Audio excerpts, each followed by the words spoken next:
Então, o que é curioso nesse primeiro movimento de Nabucodonosor?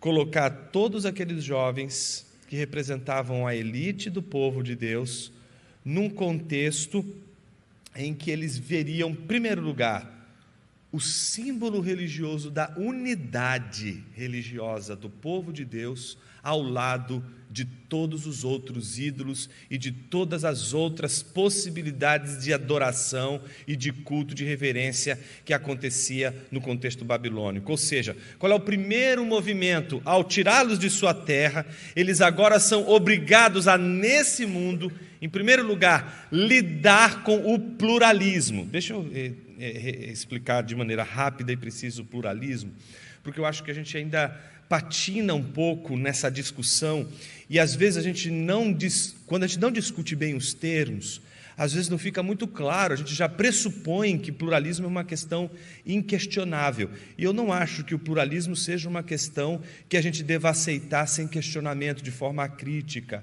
O pluralismo, ele deve, em primeiro lugar, ser visto como uma cosmovisão, como o próprio sufixo presume. Ele é uma visão de mundo. É diferente quando eu falo da pluralidade. A pluralidade, não.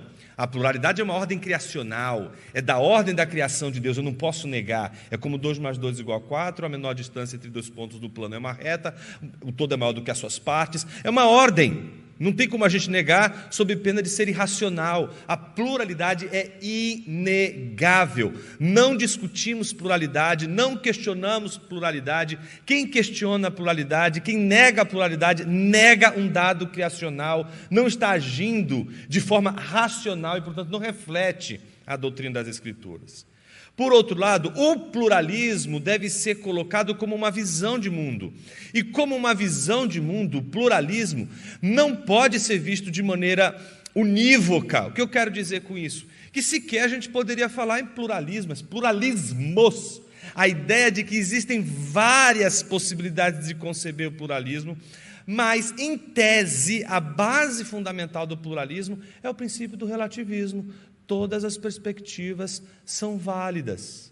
É por isso que o pluralismo ele se torna um grande desafio para a gente, mas ao mesmo tempo insustentável. Eu não sei se vocês acompanharam recentemente o drama do Monark, quando levantou aquela questão da possibilidade de defesa da visão de mundo nazista. E aí houve uma reação muito negativa, muito forte, não é? Muito contrária. No universo pluralista, afirmado até as últimas categorias, não se poderia condenar monarca.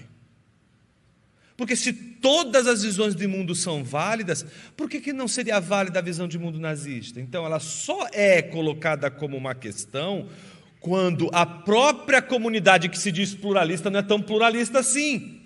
Ou seja, o pluralismo não é levado até as últimas consequências entre os próprios pluralistas. Os próprios pluralistas não conseguem, não suportam a sua própria visão de mundo, mas impõem essa visão de mundo sob pena de irracionalismo, provocando a todas as manifestações de pensamento a obrigatoriedade de serem colocadas lado a lado.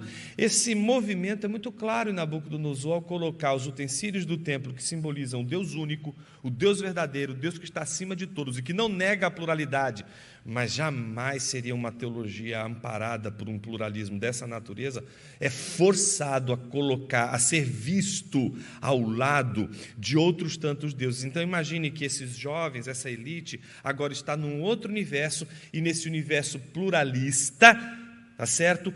A sua visão de mundo é colocada ao lado de todas as outras visões de mundo como se ela fosse igual a todas as outras.